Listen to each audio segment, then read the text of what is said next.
तुम्हारी कीमत तुम्हें बरकरार रखना है। गलत जगह पर जाकर बैठ जाना, कहीं का बाबा जोगी के हमारे पास आकर बैठो, हम ये कर देंगे, हम ये कर देंगे, हम ये भभूति उड़ा देंगे, हम ये बेल दे देंगे, हम तुमको ये दे देंगे, हम तुमको वो दे देंगे, और घूमना चालू कर दो और देना चालू कर दो। ऐसे फालतू जगहों पर जाकर मत बैठना। अपनी कीमत बरकरार रखना कि मैं कहूं तो मेरे देवाधिदेव महादेव से कहूं, मेरे शंकर के पास जाकर बैठूं, शिव मंदिर में जाकर बैठूं, शंकर का अनुमोदन करूं। मंदिर भी नहीं जा सकती तो अपने घर में बैठकर उस शंकर का अनुमोदन करना चाहती हूं। 3.5 करोड़ रोम छिद्र ये मनुष्य के शरीर में है। 21,600 श्वास ये मनुष्य के शरीर से रोज निकलती है। प्रतिदिन मनुष्य के शरीर से 21,600 श्वास निकलती है। भगवान से कहो कि इन 21,600 श्वास में से कम 100-200 श्वास तेरी निकालना, तेरे भजन की निकालना, तेरे स्मरण की निकालना। 21,600 में से 600 श्वास भी मेरे परमात्मा के नाम की निकल गई तो तुम्हारी 21,000 तो वैसे काम कर गई। तुम उस परमात्मा के नाम की निकालो तो खूब कमाओ दिल से, अपार धन हो तुम्हारे पास में, जितनी तुम्हारी कैपेसिटी है उससे ज्यादा कमाओ। हम तो कहेंगे भगवान तुमको खूब दे, 24 घंटा काम में व्यस्त रखे और तुम्हें मस्त रखे, तुम्हारा दिमाग ये फालतू जगह जाए नहीं, पर उसके साथ एक काम भी करते जाना, थोड़ा थोड़ा थोड़ा थोड़ा प्रभु का नाम भी भजते चले जाना।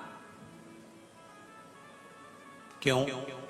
कर्म का भोग मनुष्य को भोगना पड़ता है। दुकान पर पत्नी नहीं बैठती, पति को बैठना पड़ता है। नौकरी पति को करना पड़ती है, सर्विस पति को करना पड़ती है, परिवार को पति को चलाना पड़ता है। इसलिए पति को नौकरी में भी झूठ बोलना पड़ता है तो व्यापार में भी झूठ बोलना पड़ता है। बेईमानी पति को नौकरी में भी करना पड़ती है तो व्यापार में भी करना पड़ती है। पति को परिवार चलाने के लिए कपट व्यापार में भी करना पड़ता है तो नौकरी में भी करना पड़ता है। परिवार चलाने के लिए पति को छल नौकरी में भी करना पड़ता है तो व्यापार में भी करना पड़ता है। एक बात याद रखना, दुकान पर या नौकरी में छल तुमने करा, कपट तुमने करा, बेईमानी तुमने करी, प्रपंच तुमने करा, सब गलत काम तुमने करा, कमाकर लाकर पत्नी को दिया, बच्चों के लिए और पत्नी के लिए इकट्ठा किया, पर अंतिम समय में जब प्राण छूटेंगे, ऊपर जाओगे, तब वो पूछेगा क्या करना है, तो कहेगा मैंने जितना कमाया था अपनी पत्नी और बच्चों के लिए कमाया था, तो मुझे नरक मत पटको, साथ में मेरी पत्नी और बच्चों को भी तो नरक पटको। तो यमराज भी कहेगा झूठ तूने बोला है, कपट तूने करा है, बेईमानी तूने करी है, छल तूने करा है, प्रपंच तूने करा है, इसलिए भोगेगा भी तू ही। इसलिए एक लाइन याद रखना, तेरा क्या होगा रे कालिया, भोगेगा भी तू, ना पत्नी भोगेगी ना बच्चे भोगेंगे, भोगना तुझे पड़ेगा। इसलिए मेरा निवेदन है, पत्नी और धर्म पत्नी में जमीन और आसमान का अंतर होता है। पत्नी पति को पतन के रास्ते पर ले जाती है, सिनेमा घर ले जाती है, पार्टियों में ले जाती है और मायके ले जाती है। धर्म पत्नी पति को शिव महापुराण तक और धर्म के पथ तक लेकर जाती है। पत्नी और धर्म पत्नी में जमीन और आसमान का अंतर होता है। पत्नी पतन के रास्ते पर ले जाती है, धर्म पत्नी धर्म के रास्ते पर ले जाती है।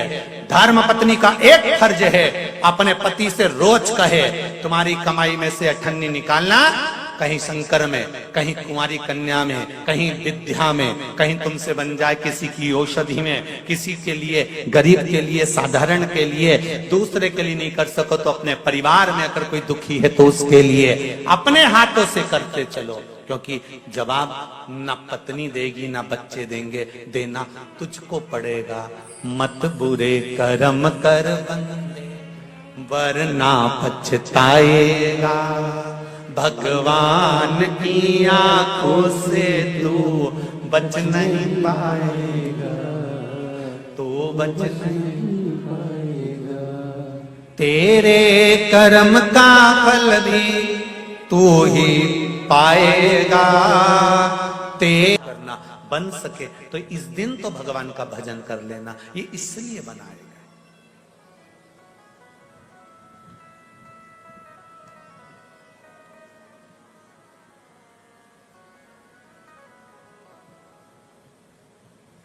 कोई जरूरी नहीं है कि तुम 24 घंटा भगवान का भजन करो। कोई जरूरी नहीं है कि 21,600 श्वास तुम भगवान के नाम की जपते ही रहो। हम तो आपसे ये भी नहीं कहते कि तुम 24 घंटा भगवान का भजन करने बैठो। हमने कभी नहीं किया आपसे कि 24 घंटा भजन करो। हम तो इतना बोलते हैं, आदि में पुनि